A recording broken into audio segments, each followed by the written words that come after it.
জীবন আর দুঃখ যেন একে অপরের সমার্থক শব্দ। হাজার খুঁজেও সুখের দেখা নেয়, কিন্তু কষ্ট জীবনে আসার সিরিয়াল ধরেছে। আসসালামু আলাইকুম, হ্যালো এভরিওয়ান, কি অবস্থা সবার? আশা করি সবাই অনেক অনেক ভালো আছেন। আমিও আল্লাহর রহমতে ভালো আছি। মাঝে মধ্যে সবার জীবনেই কিছু কিছু আপদ বিপদ আসে, তবে যা কিছু হয় সব কিছু আল্লাহ তাআলার পক্ষ থেকেই হয়। সুস্থ থাকাও একটা নিয়ামত এবং অসুস্থ হয়ে যাওয়া এটাও আল্লাহ তাআলার একটা নিয়ামত। এই জন্য সর্ব অবস্থায় শুকরিয়া আদায় করা দরকার। আপনার জীবনে যতই বিপদ আপদ বালা মুসিবত আসুক না কেন, কখনোই ভেঙে পড়লে চলবে না। সর্ব অবস্থায় আল্লাহ তাআলার উপর আস্থা রাখতে হবে, বিশ্বাস রাখতে হবে যে আপনার এই বিপদ আপদ আসছে আপনার ভালোর জন্যই আসছে। এটা আপনাকে দিয়েছেন আল্লাহ রব্বুল আলামিন, আপনার ভালোর জন্যই দিয়েছেন। এই বিশ্বাস আমাদের ভিতর অবশ্যই থাকতে হবে। আসলে আমার ভাবির হঠাৎ করে একটা কঠিন একটা রোগ দেখা দিয়েছে।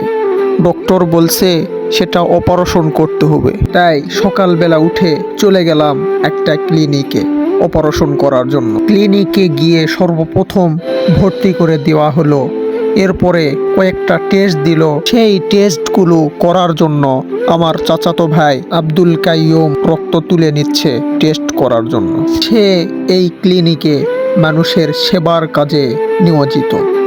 আপনারা বগুড়া জেলার দুপচাচিয়া থানার মধ্যে যদি কোনো মানুষ থেকে থাকেন, অবশ্যই এই ক্লিনিকে যোগাযোগ করতে পারেন, কেননা এই ক্লিনিকে খুবই যত্ন সহকারে সেবা দেওয়া হয়। আমরা অনেকে আছি যে টাকা পয়সা ভালোই খরচ করি, কিন্তু সঠিক সেবাটুকু আমরা পাই না। আমার বিশ্বাস আপনারা যদি একবার এই ক্লিনিকে কোনো সেবা নিয়ে থাকেন, তাহলে পরক্ষণে এই ক্লিনিক ছাড়া কোনো কিছুই আপনারা বুঝবেন। এই ক্লিনিকের নাম health care digital diagnostic and hospital, Dupchanchia, Bogura. প্রয়োজনে এই ক্লিনিকের লোকেশন ডিসক্রিপশনে দিয়ে রাখবো। এরপরে সব টেস্ট কমপ্লিট করে কিছুক্ষণ পরে নিয়ে যাওয়া হলো অপারেশন থিয়েটারে। সেখান থেকে কিছু সময় পর বাহির করা হলো রোগীকে। আলহামদুলিল্লাহ, অপারেশন সাকসেসফুল।